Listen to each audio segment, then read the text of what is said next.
নমস্কার, আমি ডক্টর অর্জুন সাধুখা। বন্ধুরা, খাওয়ার পরেই কি আপনার বুকে জ্বালা পোড়া শুরু হয়? মুখে কি বারবার টক জল, টক ঢেকুর উঠে আসে? বিশেষ করে রাতে শোয়ার সময় কি এই সমস্যা আরো বেড়ে যায়? যদি উত্তর হয় হ্যাঁ, তবে আজকের ভিডিওটি আপনার জন্য অত্যন্ত গুরুত্বপূর্ণ। আজ আমি কথা বলবো এমন একটি হোমিওপ্যাথিক ওষুধ নিয়ে যাকে আমি কিং অফ অ্যাসিডিটি বলি। বন্ধুরা, হাইপার অ্যাসিডিটি বা বুকে জ্বালা পোড়া বা হার্টবার্ন বর্তমান সময়ে এটি খুব একটি সাধারণ সমস্যা।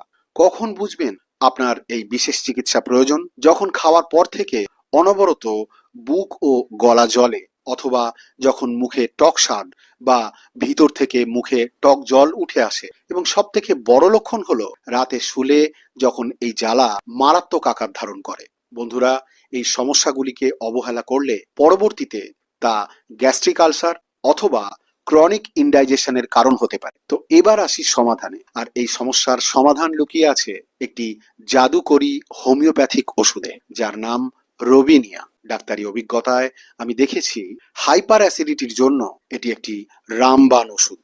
কিভাবে এটি সেবন করবেন?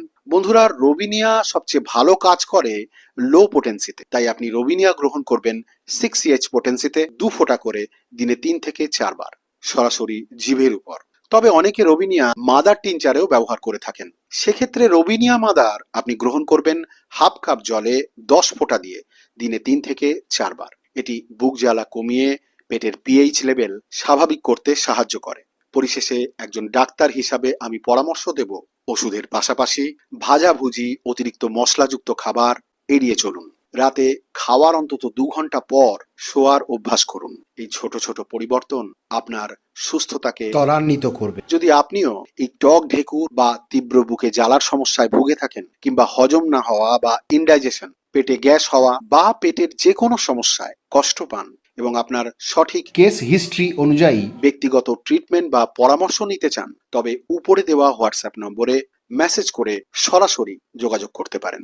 ভিডিওটি ইনফরমেটিভ মনে হলে একটি লাইক দিন এবং আপনার পরিচিতদের সঙ্গে ভিডিওটিকে শেয়ার করুন। সুস্থ থাকুন, সচেতন থাকুন। দেখা হবে পরের ভিডিওতে।